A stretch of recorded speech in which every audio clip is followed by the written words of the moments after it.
If we are going to experience the benefits of 2025 as McKinsey defined it, or address the issues that we heard today in the last session, we wanted to have a practical, pragmatic way of getting to what the barriers are in order to be able to achieve that. And so my name is Vince Albanese. I'm the CEO of Haven Health, which is in the blockchain notifications and logistics business. And I'm joined with my colleague, Scott Stuewe, the president of DirectTrust, to talk about seamless, safe notifications and what that means. And we're calling that a new modality. So if you ask this, what should be a relatively simple question here of how can we remind a patient that they need to take their AIDS medication? There is complexity built into that all over the place. And so while we would like to talk about the grand scheme of what could and should happen, the subject of we is a problem. So there isn't a problem if everybody buys into the Amazon model and they all do one thing, right? But the definition of we is all of us working together around this, which is why these conferences and things are important. The other thing is, as soon as you start to get into AIDS and behavioral health and the other things that really impact us as human beings as things go, this information is being restricted in all kinds of ways. So this problem is extraordinarily difficult to tackle. So why is that? So what we have here is not a problem with underrepresentation by IT or technical staff, or it's not a problem with people volunteering or working together. We have a major logistics problem in healthcare. And that is the problem that Haven, DirectTrust, and all the entities working together are attempting to solve. The issue has to do with local optimization versus global optimization here.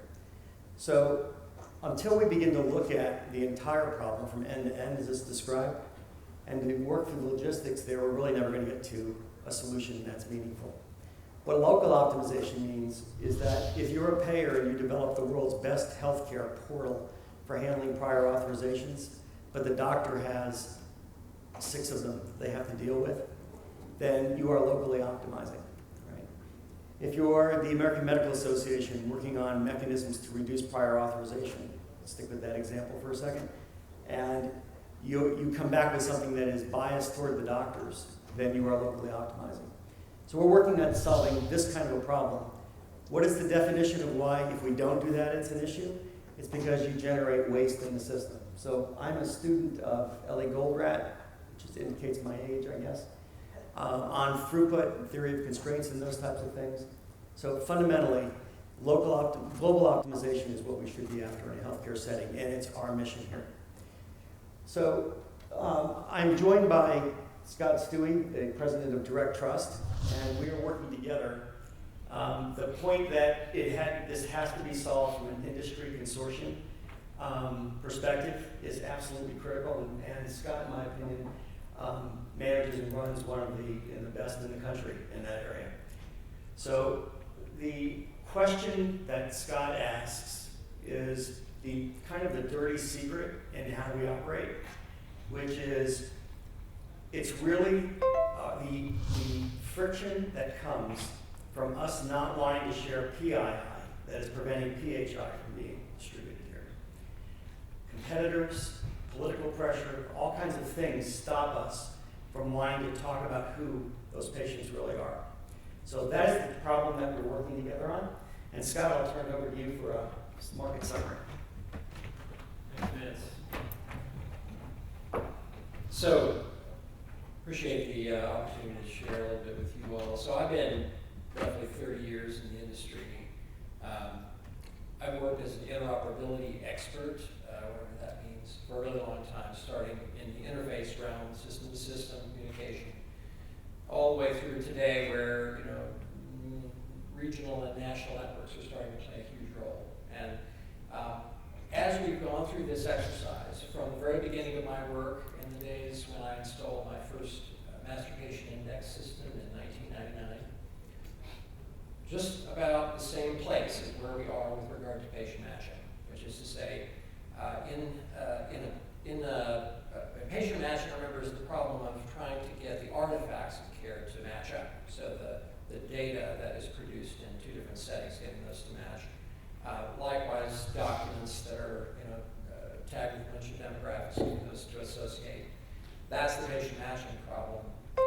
Additionally, you have this problem of what I call duplication, where in an individual institution, frequently up to 20% of the records are duplicates, which is to say there's more than one me in the system, and 20% of the records are in fact duplicates of others.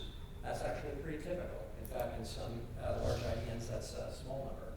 So that's not actually a patient management problem. I think of that as an identity problem.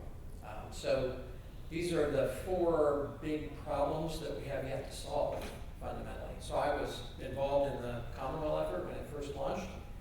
Identity was at the center of what it is Commonwealth wanted to do, and Commonwealth hasn't really quite gotten there, and no one has yet. So the question of identity is actually still a fundamental issue.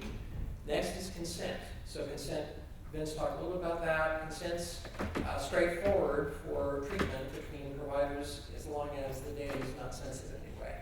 So if it's sensitive in any way, if it's substance abuse treatment data, if it's behavioral health data, if it's all of that data actually needs to have different things, consents in different states, which is a complex problem.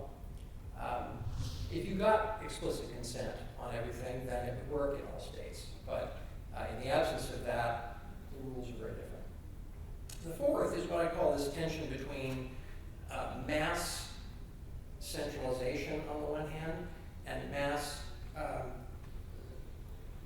synchronization. So if I'm going to centralize everything, if I've got one system, if everybody's on one platform, I only have to get that system to work together. If on the other hand, I've got lots and lots of systems, I'm going to have to get all of those systems to synchronize. And the more of those systems there are, the harder that synchronization problem is.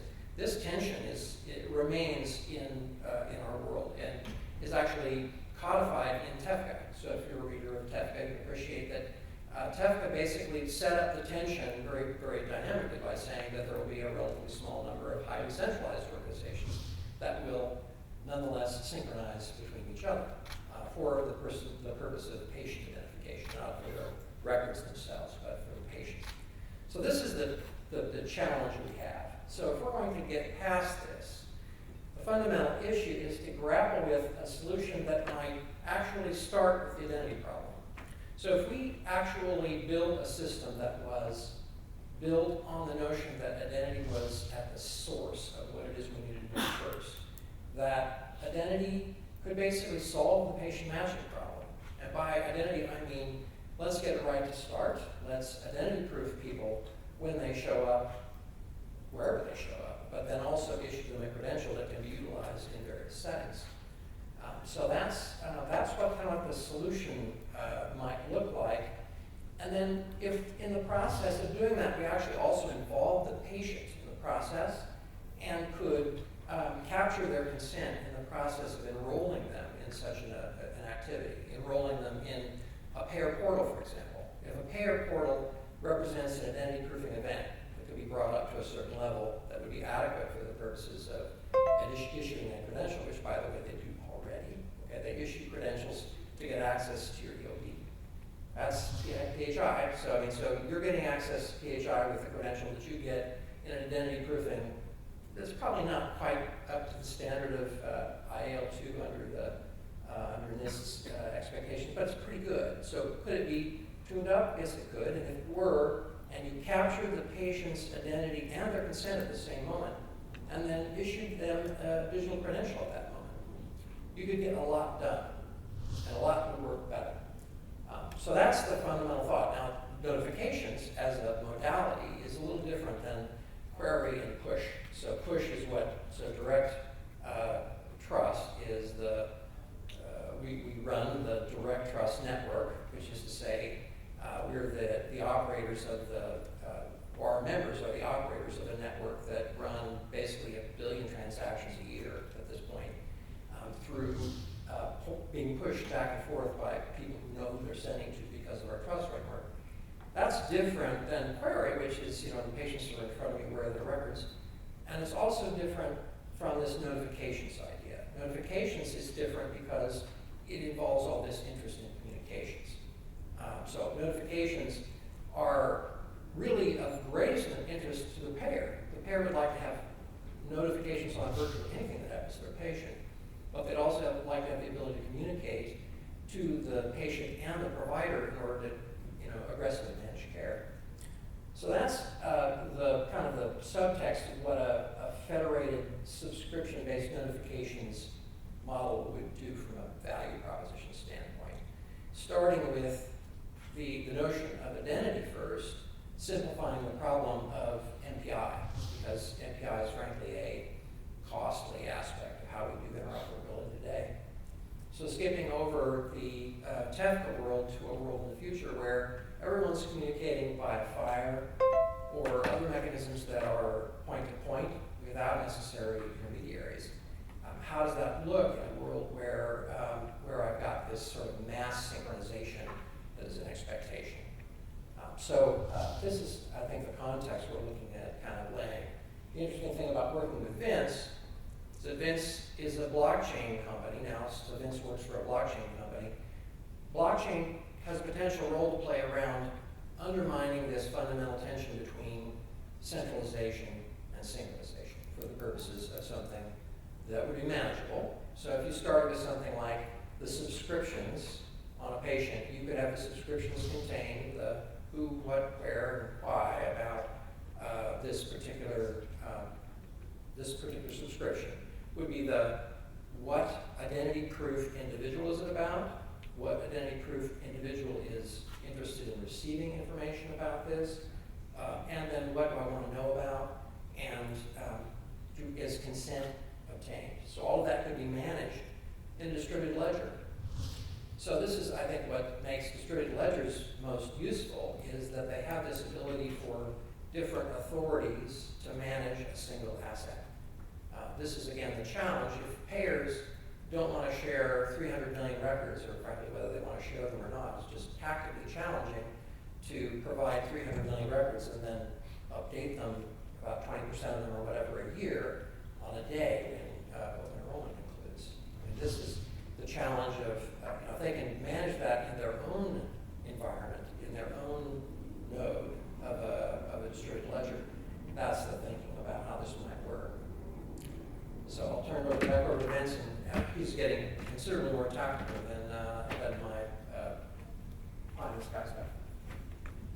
So that's the subject of being practical here, the ability to inherit over a decade worth of work by over 100 organizations, and the ability to work with the nation's security infrastructure for the transport of healthcare messaging today, and with a group of people who already understand what federation means, lends itself to partnership with blockchain. So the practical side of what we're doing here is the truth of the matter is on the progression of what happens with a blockchain. There is the newness and gee whiz cool stuff side of this. But the truth of the matter is what blockchain has done for us in the beginning was it caused people to get together and talk about what that means. In our case, our get-to-market strategy has been the medical doctors and medical societies in various states. Delaware has been our first use case. So the interesting thing is that we're finding that small states are taking a progressive posture. They want to be first with blockchain. Delaware was the first state to put their hand up and do some things with blockchain, and it's now moving across the country that way. So the medical doctors in those states, as part of that expansion, have adopted this strategy and understand that the goal here really is to reduce uncertainty in what happens. The problem with uncertainty is that it causes waste. So when a patient doesn't know what to happen next, what do? They pick up the phone, call their primary care physician, who doesn't have anybody to answer the phone, who calls back, and the cycle just starts over and over again. It works the same way with the payer. It works its way. It's rife through this, full of waste. Uncertainty, we believe, is the root cause of waste in healthcare. The way to alleviate that problem is to do something that sits over the top, that opens up free communication. And we believe the way to facilitate that is to not reinvent all that infrastructure. But who would you trust with that? What company could put their hand up and say that they want to own that? It has to be done through the industry. And in our opinion, that organization already exists and is run by this gentleman. So in the state of Delaware, we have managed, and I believe this is historic, you have the Hospital Association, the Medical Society, the Delaware Health Information Network, the state government, to all sit around one table to talk about one set of problems. And in their particular case, it's focused on prior authorization. So with this group sitting together, actually working, talking as human beings, with the technology being, what Scott challenged me was, can you federate the source of truth out there? So that's what the blockchain is going to do, and it's going to let all the rest of these pieces operate and flow like they used to. So that is how things are moving at a specific level. It is a subscription-based federated notification system running over the back of the nation's existing healthcare infrastructure as deployed by the HISPs and the work for DirectTrust. So on the subject of practicality, so if it's a modality, what is it fixing? So there are 4 takeaways, and I will credit another thought leader for me, Dr. Gideon Greenspan. So we're coming down this path, and there are 4 legitimate takeaways that come out of this. First is, let's acknowledge that there is risk with blockchain, and the projects you need to start, we have run head on into, we're already doing that 1,000 times, right? So that is not the place to go. For some entity or institution that already is a trusted intermediary is not the place to be displaced right out of the gate. So we're working to look for new applications out there, lesson number 1. Lesson number 2 is the blockchain will always be slower, less scalable, and more complex because you're deploying more nodes. However, there is an ROI to be determined. That ROI comes from commercial. Industry's afraid to have too much power on one hand. Regulatory cost of an audit or compliance sometimes exceeds the cost of deployment. Political factors, no one wants to host that data in one place because of the risk. So you look for those kinds of things, and it lends itself to blockchain. We believe that we are at that stage in the curve on adoption for blockchain on a wider scale. Number 3 is that this to us is really a data play.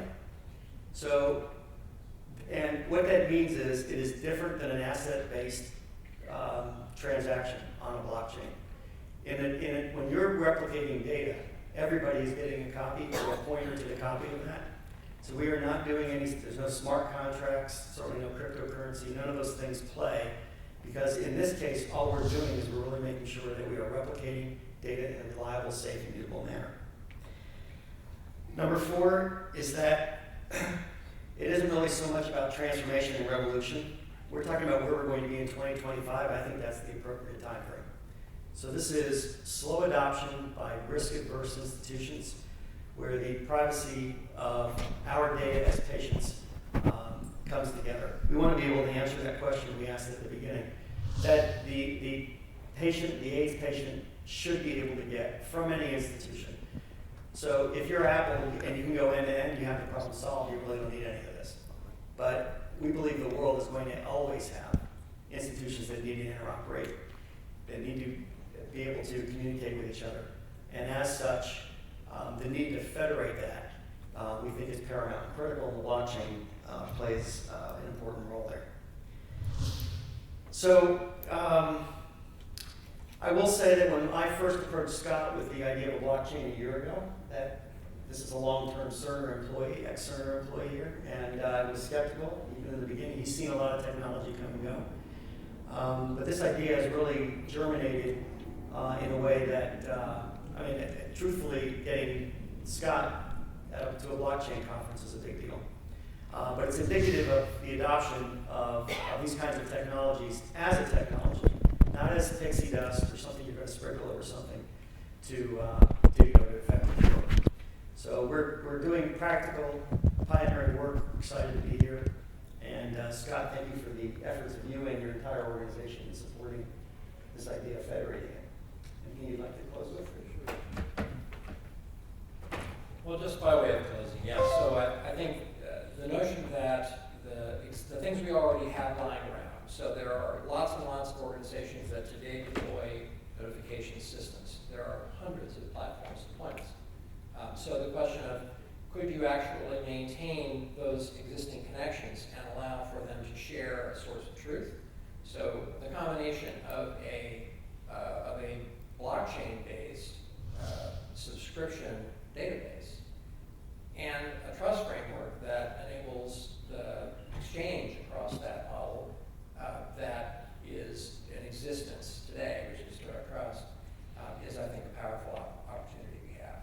So using the existing trust framework and the existing infrastructure of the 20 to 40 odd HISPs that might participate in such an activity, basically could be the platform, the federated platform, the collaborative platform that enables this kind of nationwide notifications model, as opposed to one that would be based on a single platform, or on the idea that the platforms that are there have to actually duplicate everything in their system constantly to one another. So that's the thinking about why blockchain. That's why I'm maybe a reason to come. Thanks very much. I would like to close with this thought here, is that I'm an active volunteer with DirectTrust. We're working on national standards for trust and instant messaging and important things in a healthcare setting.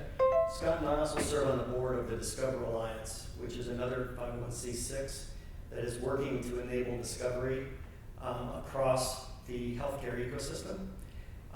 That has some very important players participating in that also, and I would encourage you to look at both of those consortiums as individuals work to help with federation and have us work together instead of this idea of, as you can tell, solidly against local optimization. We're trying to fix U.S. healthcare. So thank you for your time.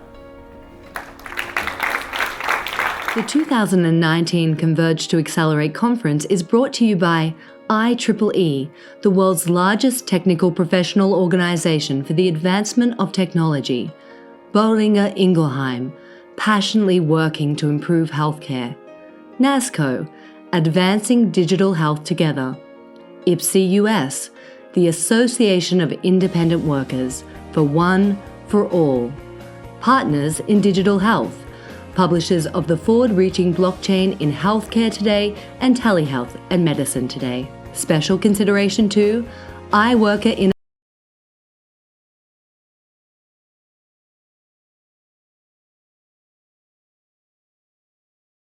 better outcomes.